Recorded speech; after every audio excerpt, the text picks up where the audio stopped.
Check us out at 1760 North Vermont Avenue or call 323-665-4294.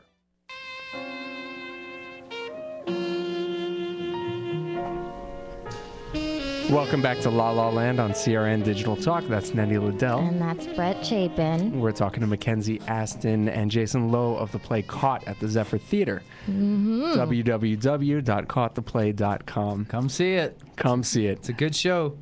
Now, we had to cut you off before because we had to, of course, pay the bills and go to commercial. Right, which was perfect timing. As I'm talking about it being, a business. This business is a business, and yes, and so it only made perfect sense that we should have to go to commercial. Irony, go figure. I mean, come on, we're trying to make a living here.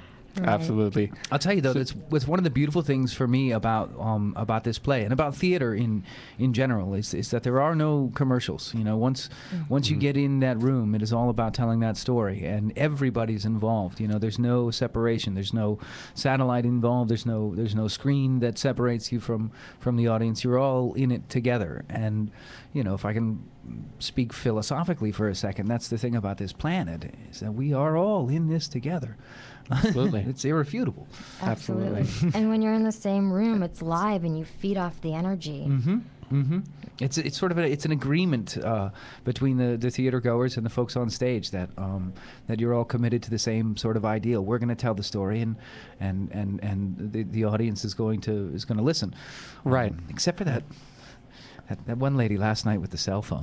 Oh no! There's always someone with the cell phone. Oh man, poor thing. I think it was an older gal, and she didn't know that she had a voicemail, but the rest of us did. Oh no! She didn't answer it on the. No, it just beeped. It beeped the entire first act. Oh no! It was amazing, but that's that's live theater. That's progress. Oh, that's what you gotta do.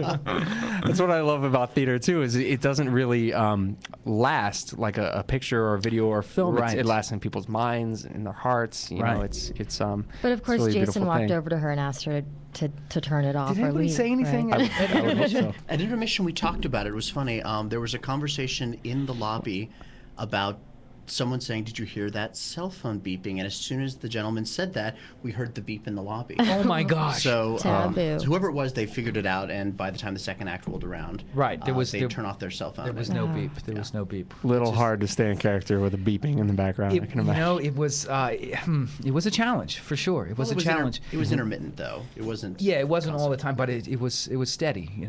Yeah. Every 15 seconds or so. Oh no. It was. Theater is live. Everybody is affected by everybody. Exactly. And so we dealt with it. Awesome. I think it was probably most annoying for the other audience members. Yeah, I'm sure. I wouldn't. I always make sure I have my cell phone off. Right. That's so important. My dad introduces the plays that the students do at Johns Hopkins, and he is legendary for the speech that he makes before the shows. In fact, he pulls out his own cell phone and instructs people to turn theirs off as he is. This is my cell phone, nice. And this is me turning it off. Please do us the same favor. We need your dad at every show in Los Angeles. Everybody needs my dad everywhere. You need to have a screen pulled down with Yes. him. John like Astin on screen. the airplanes. That's you know what I mean? good stuff. That would be hysterical. Well, and as far as Caught goes, you're dealing with same-sex marriage in that show, and you worked on a show called First Years, where you were an openly gay character. Right. You got a chance to work with your mom in that show, which was great. She was nice enough to come down and play my mom Awesome. for an episode where Warren, the character I was playing, finally comes out to his parents, and it was a great experience and a testament to my mom's legend, if I can say it that way. That the day we did the very first rehearsal for the big scene, there were crew members on the set that I had never seen before. my buddy Timothy Busfield, who directed the episode, he pulled me aside later. He said, "Mackie, did you see all the people in there?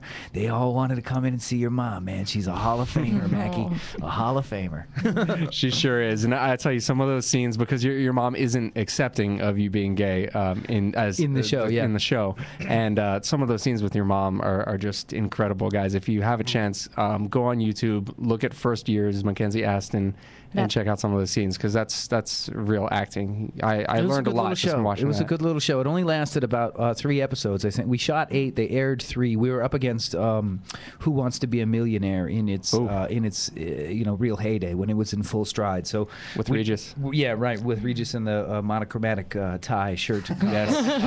So we didn't have much of a shot, but we sure had a great time doing the show. Was that your first like- time playing a gay character on? Yeah, I think that was the first. There was a movie that I worked on a couple years prior to that where the character pretended to be gay, but that was he wasn't gay. So yeah, that was my first experience with that, which was terrific for me. Growing up in Los Angeles, and especially with my mom, who is kind of an icon in the gay community. There was quite a bit of exposure to gay guys. They were my mom's best friends mostly growing up, and so she was a real proponent for gay rights and for AIDS awareness. In the very early days of the plague, as it were, and so.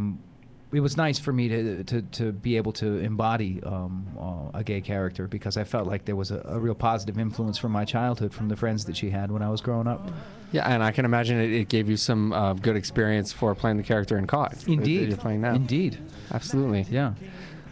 Well, we're going to be back right here on CRN Digital Talk, talking to MacKenzie Astin and Jason Lowe of the play Caught. That's www.caughttheplay.com. And you're listening to La La Land with Brett and Nett as well. I'll see you in 2 shakes, guys.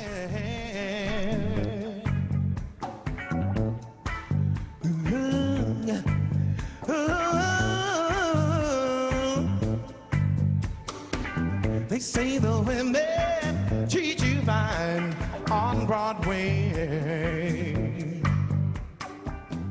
Looking at them just gives me the blues. Have you heard the news that your government has bailed out Fannie